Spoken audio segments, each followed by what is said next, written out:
Jennifer lived in a tower of glass. It reached for the sky, a sharp point in the city's heart. From her window, the world looked small. Cars were like tiny bugs crawling on gray ribbons. People were even smaller, just dots moving from one place to another. She was the queen of this glass kingdom. Her company, Innovate, made phones and computers that everyone wanted.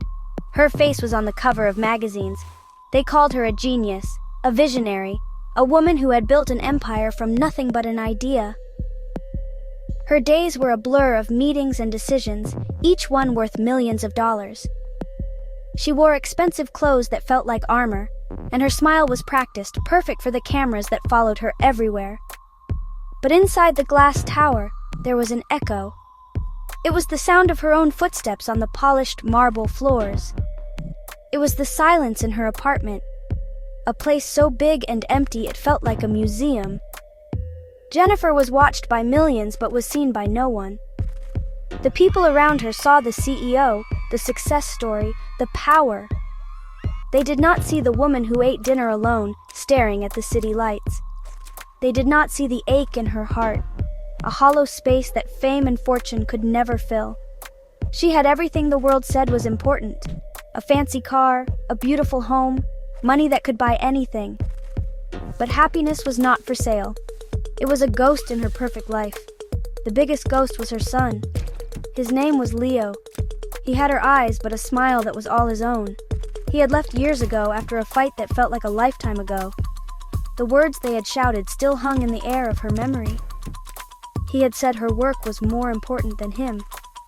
He had said she loved her company more than her own family. She had said things she wished she could take back, words that had built a wall between them. Now, he was gone, a lost boy somewhere in the big wide world. Every night she looked at his picture, a faded photograph of a smiling boy, and the glass tower felt less like a castle and more like a cage. On this night, Friday, the 11th of July, 2025, the loneliness was a heavy coat. She had left a gala, an event where people clapped for her, praised her, but their eyes were distant. She decided to walk the few blocks back to her building, wanting the cool night air to clear her head. The city hummed around her, a song of sirens and distant laughter. The streetlights made long shadows dance on the pavement. She pulled her thin coat tighter, a fragile shield against the world. She wanted to feel something real, something other than the cold, hard success that defined her. She did not know that the real world, in all its danger and its grace, was waiting for her just around the corner. Far below Jennifer's glass tower, Malik lived on the concrete floor of the city. He was a boy made of shadows and silence. He moved through the streets like a whisper, his worn-out sneakers making no sound on the pavement. People walked past him, their eyes looking through him as if he were made of air. He was part of the city's scenery, like a crack in the sidewalk or a discarded newspaper. To them, he was invisible, a problem they chose not to see. He had learned to make himself small, to fold himself into the corners of the world where no one would bother him. His home was a forgotten doorway, a bench in a deserted park, anywhere he could find a moment of peace. His days were a long, slow search. He searched for food in the bins behind fancy restaurants. He searched for warmth on cold nights, curling up near vents that breathed out hot, stale air. He searched for a safe place to sleep, away from the dangers that prowled the streets after dark. He was 15, but his eyes held the weariness of an old man. He remembered a home a long time ago. He remembered his mother's laugh, a sound like music. But that memory was foggy now, like a dream you can't quite hold on to when you wake up. The world had been hard, and it had pushed him out onto the streets alone. He had nothing but the clothes on his back and a fierce, quiet courage that burned inside him. Malik was a ghost in a city full of life. He watched families walk by, holding hands and laughing.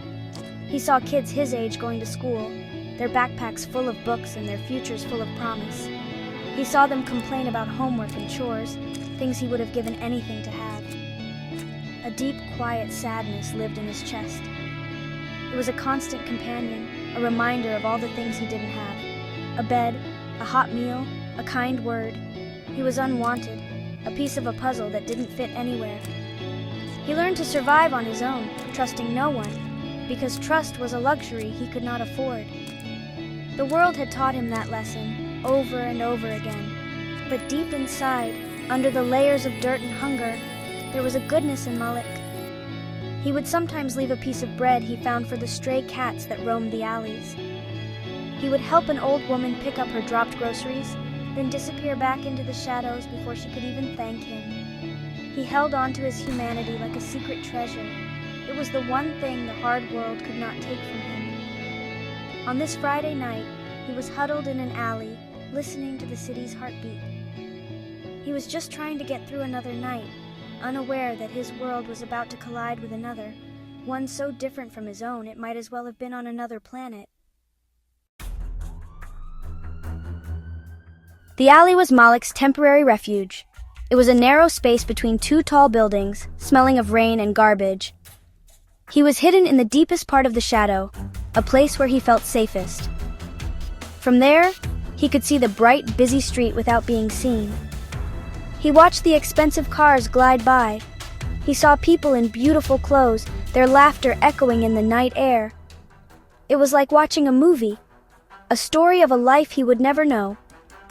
He was just settling in, trying to ignore the gnawing hunger in his stomach, when he heard a sound that broke the rhythm of the night.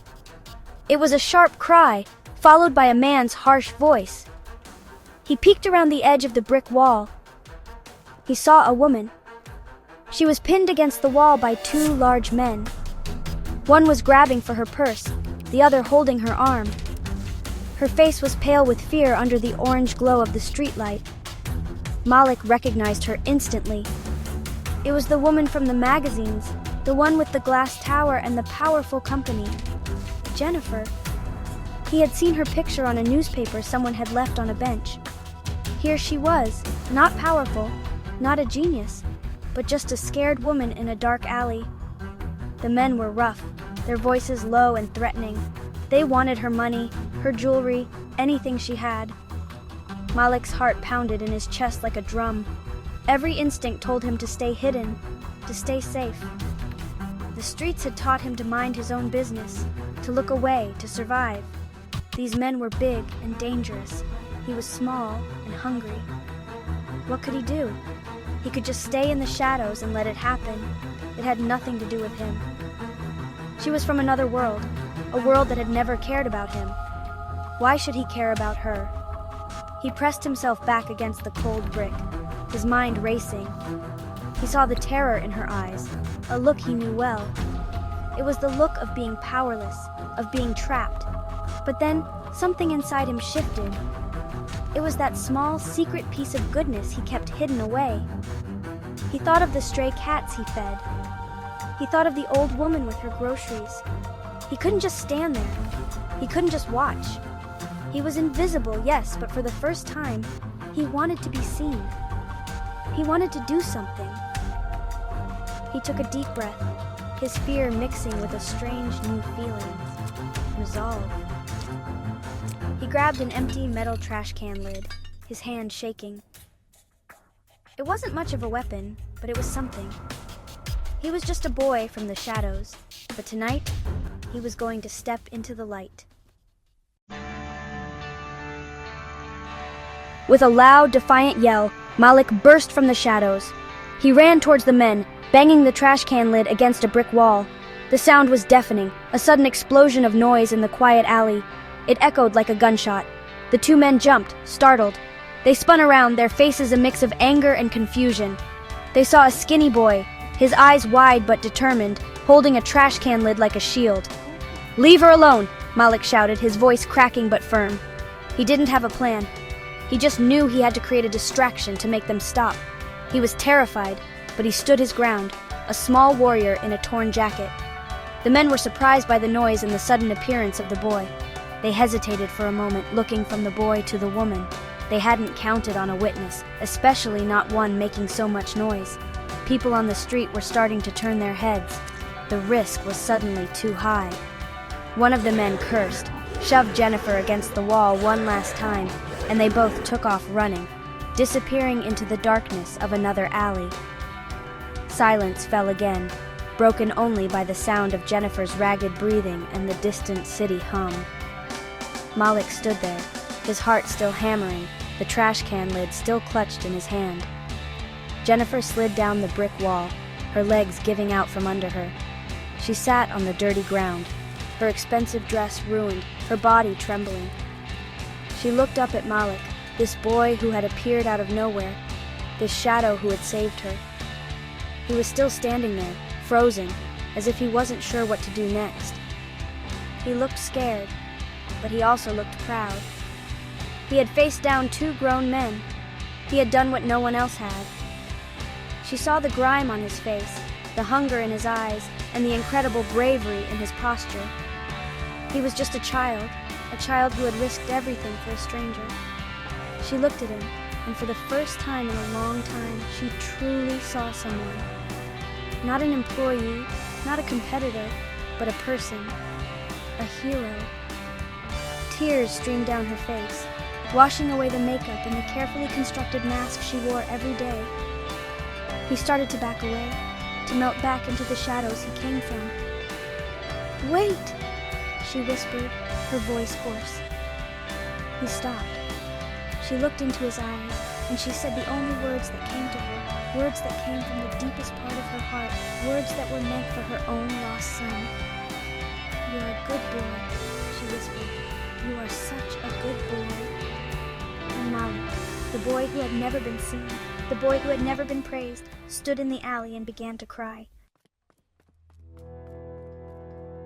The next morning, the sun rose over the city, but Jennifer's world was still dark with the memory of the attack.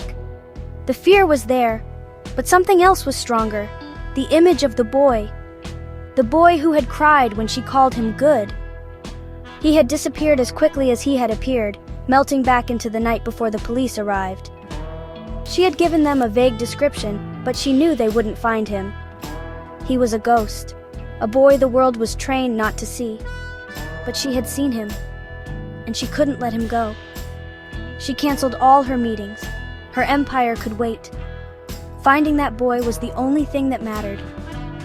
Her search began with a feeling of helplessness. How do you find one boy in a city of millions? A boy with no name, no home, no record? Her security team, men used to tracking corporate spies and market data, were at a loss. They looked at maps and databases, but Malik didn't exist in their world of information. Jennifer grew frustrated.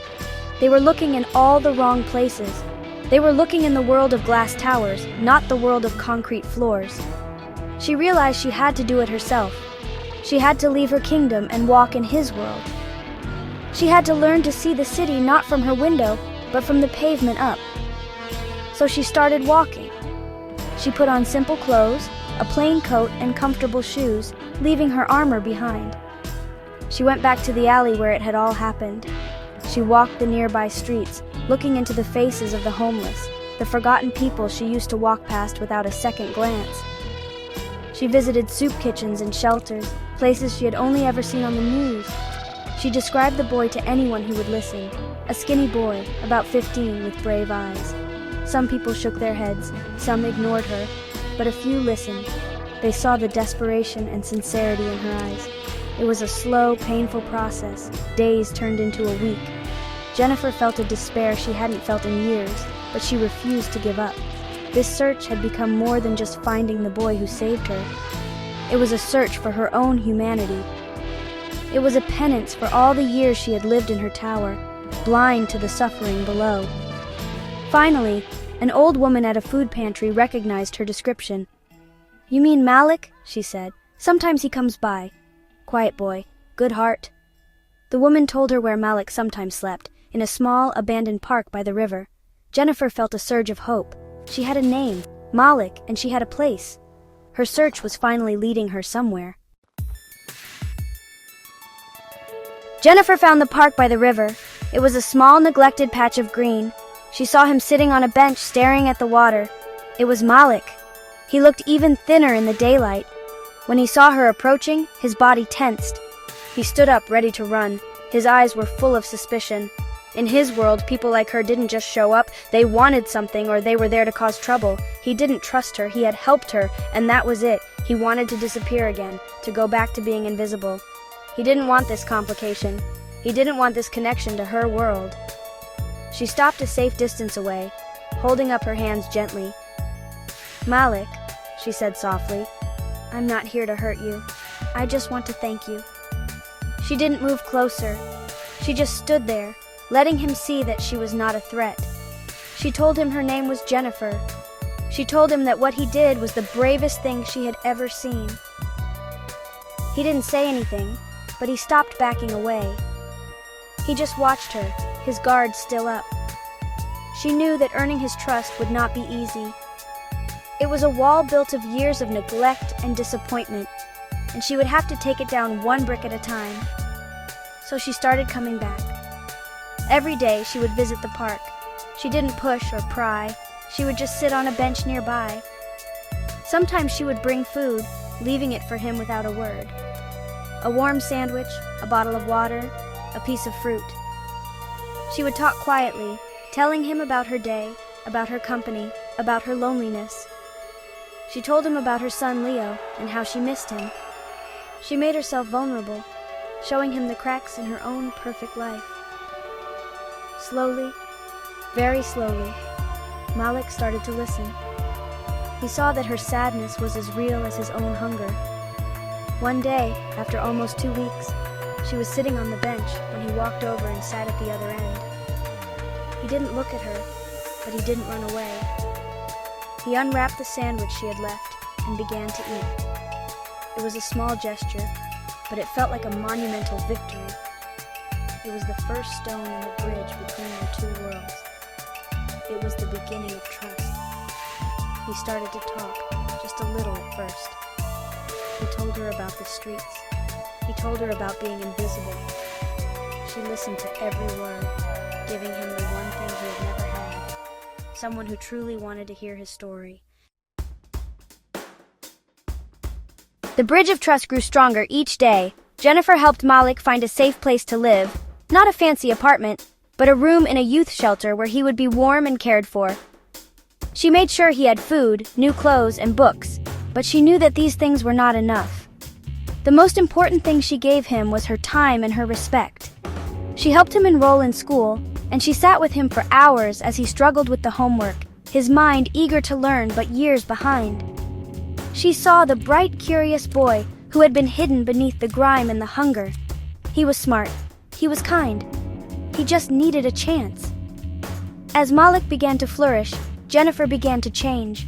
The emptiness inside her started to fill up, not with money or success, but with purpose. Helping Malik gave her a reason to wake up in the morning that had nothing to do with stock prices or market shares. It was real. It was meaningful. She started to see the world differently. She saw the other Maliks, the other invisible children on the streets. Her company, Innovate, had always been about connecting people through technology. Now, she wanted it to connect people in a deeper way. She started a foundation, a new branch of her company dedicated to helping homeless youth. Malik was no longer a shadow. He was a young man with a future. He finished school with grades that made Jennifer swell with pride. He discovered he had a talent for coding, a skill that came naturally to him. He was no longer invisible. He was seen and valued. He worked at Jennifer's foundation, using his experiences to help other kids who were living the life he had left behind. He understood them in a way no one else could. He was their proof that a second chance was possible. The boy who was saved by a kind word was now saving others with his own. One afternoon, Jennifer stood watching Malik as he patiently taught a coding class to a group of teenagers at the youth center. He was confident, happy, and full of light. Her own son, Leo, had heard about the foundation and had reached out. They were talking again, slowly rebuilding their own broken bridge. Jennifer smiled, a real, genuine smile that reached her eyes. She had found more than just the boy who saved her life. She had found her own salvation. Their two worlds had collided in a moment of violence and fear, but from that darkness, a beautiful and powerful connection had been born. It was a testament to the simple truth that kindness is a light that can chase away any shadow.